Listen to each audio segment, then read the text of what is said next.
En la hora de la verdad, el invitado del día. Presenta Colsubsidio, con todo lo que te mereces.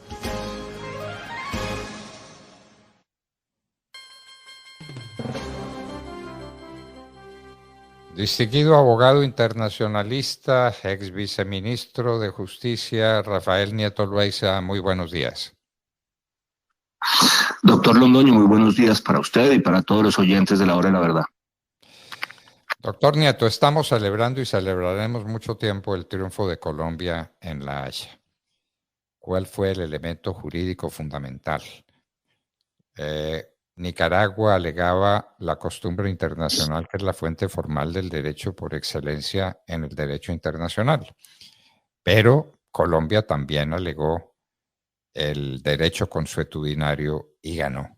¿Nos quiere explicar usted en qué consistió este debate que terminó con el fantástico triunfo de Colombia en La Haya? Doctor Londoño, quizás valga la pena en todo caso explicarle a nuestros oyentes qué era lo que se estaba discutiendo y por qué. Los estados tienen soberanía sobre su territorio continental y su territorio insular, sus islas, sobre el espacio aéreo, es decir, la columna de aire que se levanta sobre esos territorios, y sobre su mar territorial, que son el espacio de 12 millas náuticas contadas a partir de lo que se denominan las líneas de base recta, que generan tanto el territorio continental como los territorios insulares. Sobre esos territorios, ese espacio aéreo y ese mar territorial, hay soberanía plena. En el caso del mar territorial, por ejemplo, supone que los buques no puedan ingresar a esa zona de 12 millas náuticas sin permiso de los estados soberanos. Pero además de estos espacios en los cuales se ejerce soberanía, los estados tienen unas zonas adicionales en las que no se ejerce soberanía, pero sí lo que se denomina técnicamente como derechos soberanos. ¿Cuáles son esas zonas adicionales? La primera se llama zona económica exclusiva, que son las aguas que van desde donde termina el mar territorial de un estado hasta las 200 millas náuticas, y sobre zona económica exclusiva los estados tienen el derecho de la explotación económica de los recursos que hay en esas zonas, fundamentalmente la pesca. Pero, por ejemplo, a diferencia de lo que ocurre en el mar territorial, en la zona económica exclusiva hay un derecho de tránsito de todos los buques, sin que los estados que tienen esos derechos soberanos en la zona económica exclusiva puedan decir nada. Lo que no pueden hacer otros estados en la zona económica exclusiva es explotar los recursos naturales que hay en esa zona económica exclusiva. Eso solamente le corresponde al estado que tiene derechos soberanos sobre esa zona. Pero también hay otra zona, otro espacio sobre el cual se ejercen derechos soberanos y se llama la plataforma continental. La plataforma continental es la prolongación del territorio continental o insular de un estado hasta en principio 200 millas náuticas y se refiere al suelo y al subsuelo de esa prolongación, suelo y subsuelo debajo del mar, de esa prolongación del territorio continental o insular de un estado. Sobre esa plataforma continental, es decir, sobre ese suelo y subsuelo submarinos, hay unos derechos similares por parte de los estados a los que hay sobre la zona económica exclusiva. Es decir, que pueden ellos y solamente ellos explotar los recursos naturales que hay en ese suelo y en ese subsuelo. Y de ahí la importancia de la plataforma continental. Luego, resumiendo, se ejerce soberanía sobre el territorio continental e insular, sobre el mar territorial y sobre el espacio aéreo. Sobre la zona económica exclusiva y sobre la plataforma continental se ejercen derechos soberanos que son fundamentalmente derechos dirigidos a que solo esos estados puedan explotar económicamente los recursos que hay en esa zona económica o en esa plataforma continental. ¿Llega siempre la plataforma continental hasta las 200 millas? No. Hay ocasiones en las cuales si la prolongación del territorio continental o insular se corta por un abismo, la plataforma continental llega solamente hasta el momento del corte en ese abismo, de ese abismo que se produce en el suelo marino. Pero no siempre hay esos abismos y por tanto es bastante usual que las plataformas continentales se extiendan hasta 200 millas. ¿Qué era lo que pedía Nicaragua? Nicaragua lo que decía es: extiéndame a mí, reconózcame que yo tengo derecho a lo que se denomina la plataforma continental extendida, es decir, una plataforma continental que iba más allá de las 200 millas usuales de las plataformas continentales. ¿Con base en qué estaba solicitando Nicaragua ese reconocimiento? Con base en un tratado internacional que se llama la Convención del Mar, donde se regulan las plataformas continentales extendidas.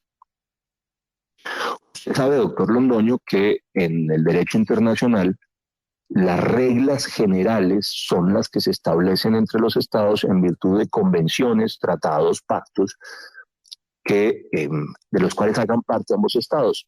Colombia no hace parte de la Convención del Mar. Luego, la pretensión de usar la Convención del Mar como derecho convencional para establecer una plataforma continental extendida no aplicaba. La pregunta, por tanto, era, y era lo que sostenía Nicaragua, si la figura de la plataforma continental extendida, que está consagrada en la Convención del Mar, de la que Nicaragua sí hace parte, pero Colombia no, era derecho consuetudinario. ¿Qué es el derecho consuetudinario? Es lo que se denomina la costumbre internacional. Son unas prácticas que realizan los estados que se entienden como obligatorias para esos estados que tienen esa costumbre o esas prácticas. Hay dos elementos: que sea una costumbre o una práctica extendida entre los estados y una conciencia de obligación jurídica a partir de esas costumbres o esas prácticas. ¿Qué tenía que hacer la Corte Internacional de Justicia? Determinar si en lo que hace a la plataforma continental extendida había o no una costumbre internacional, es decir, una práctica a lo largo y a lo ancho del mundo, en virtud del cual, o en una zona específica, podría ser, por ejemplo, en América, en virtud del cual se entendiera por parte de los estados que esa práctica era obligatoria y por tanto que había una costumbre internacional que consagraba la plataforma continental extendida. ¿Qué es lo que hace la Corte Internacional de Justicia? La Corte Internacional de Justicia dice, y lo dice expresamente, aquí no hay elementos para considerar que la plataforma continental extendida sea costumbre internacional. Y lo dice porque primero sostiene que son muy pocos los estados que reconocen la idea de que la plataforma continental extendida sea costumbre internacional y por tanto tampoco hay conciencia de una obligación jurídica a partir de esa costumbre. Así que la Corte dice, no, acá no hay en general una costumbre internacional, aquí no hay derecho consuetudinario, y por tanto le niega la pretensión a Nicaragua de su plataforma continental extendida. Y es con base en esa decisión que decide a favor de Colombia. ¿Qué problema había, además práctico, en la petición nicaragüense?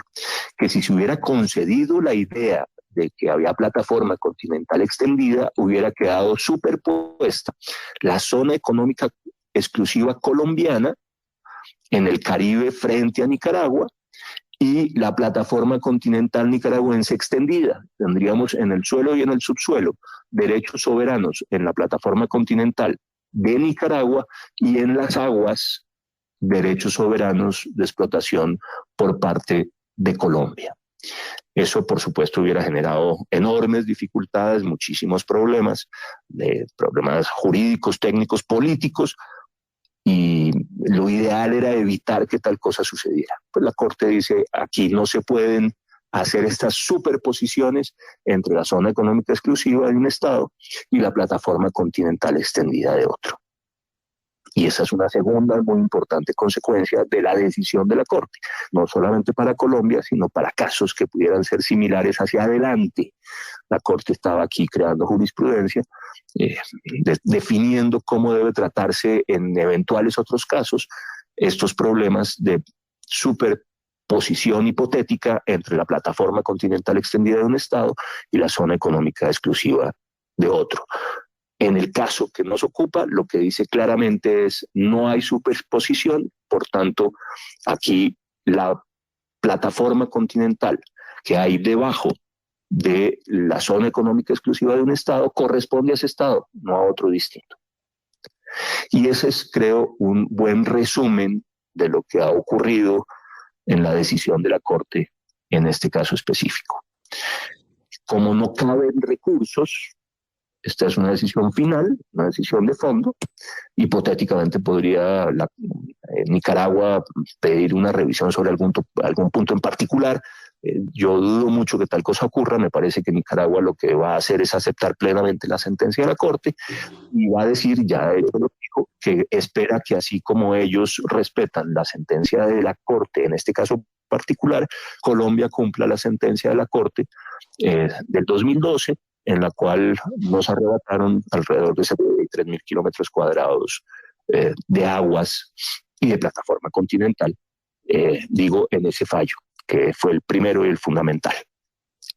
¿Gana Colombia? Gana, sí, en el sentido de que no se le concedieron las pretensiones a Nicaragua. Gana en el sentido de que no perdió más derechos soberanos ni en zona económica exclusiva ni en plataforma continental. Para decirlo en términos futbolísticos, no nos metieron otro gol, pero no gana nada nuevo. Es decir, nosotros aquí no extendimos nuestra plataforma continental o extendimos nuestra zona económica exclusiva. Nosotros no metimos un gol. Lo que ocurrió fue que evitamos que nos metieran otro después de la goleada que sí nos hizo Nicaragua en el 2012. Bueno, magistral exposición. Quedamos perfectamente enterados y queremos hacerle una pregunta. El tránsito de buques de guerra por las zonas a las que usted se refiere, extendidas o no extendidas, ¿es un principio universal? Es decir, ¿los buques de guerra pueden pasar por cualquiera de esas zonas sin preguntarle a nadie? En las zonas económicas exclusivas sí hay libre tránsito, incluso de buques de guerra. Lo que no pueden hacer los buques de guerra es ingresar al mar territorial de otro estado. Eso sí no lo pueden hacer, pero sí pueden transitar en las zonas económicas exclusivas de otros estados porque en esas zonas hay un principio general de navegación que es la libre navegación. Luego, en las zonas económicas exclusivas de cualquier estado, los buques de guerra de los estados en general pueden navegar. Por supuesto, tienen que evitar conductas que sean dirigidas a amenazar a otros estados, pero sí, digamos, el principio general es libre navegación. En las zonas económicas exclusivas hay libre navegación, doctor Londoño, lo que, repito, no hay en el mar territorial. Es decir, hasta la milla 12, contadas a partir de las líneas de base rectas en los territorios insulares o continentales, en esas 12 millas de mar territorial hay soberanía plena. Es como si estuviéramos en Bogotá, para decirlo de alguna manera.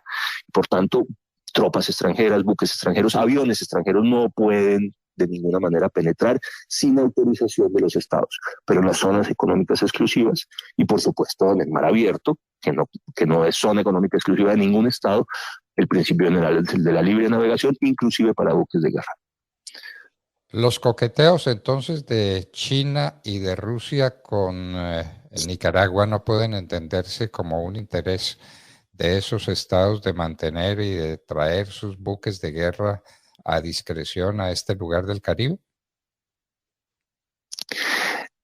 Yo creo que esos coqueteos de los que usted habla, doctor Londoño, entre China y Rusia y Nicaragua, tienen unas connotaciones geoestratégicas que trascienden cualquier tipo de litigio entre Colombia y Nicaragua. Lo que hay es fundamentalmente una tarea dirigida a incomodar a los Estados Unidos y a extender la presencia de Rusia o de China más allá de sus zonas usuales de influencia y llevarlas al Caribe, donde evidentemente Estados Unidos percibe que es su patio trasero.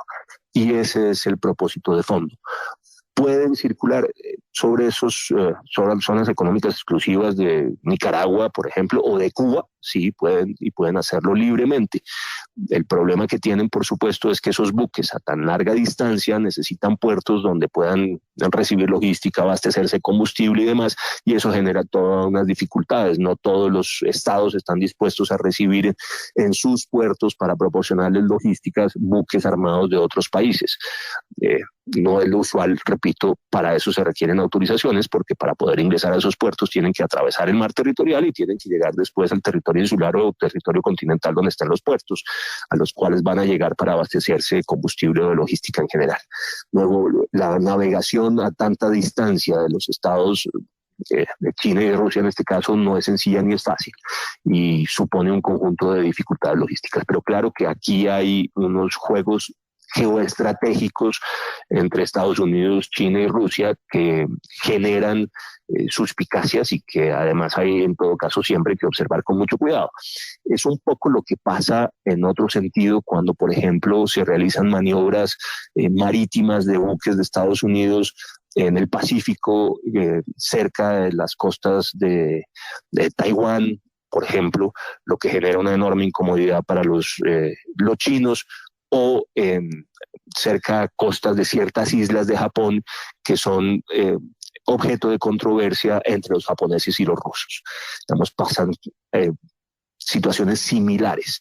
La presencia de buques de las grandes potencias cerca de las costas de China o de Rusia o de Estados Unidos generan siempre suspicacias, generan controversia, despiertan la atención y son parte de este juego geoestratégico global. Doctor Rafael Nieto Loaiza, usted es un maestro en estos temas internacionales y cuánto le agradecemos que los haya explicado de esa manera magistral, es decir, sencilla, con entendimiento al alcance de cualquiera, sobre esta gran victoria de Colombia en la Corte Internacional de Justicia. Muchísimas gracias, doctor Nieto. A usted, doctor Londoño. Muy buenos días para todos. Bueno, queridos amigos, definitivamente, como dicen por ahí en el lenguaje popular, el que sabe se le facilita, ¿no?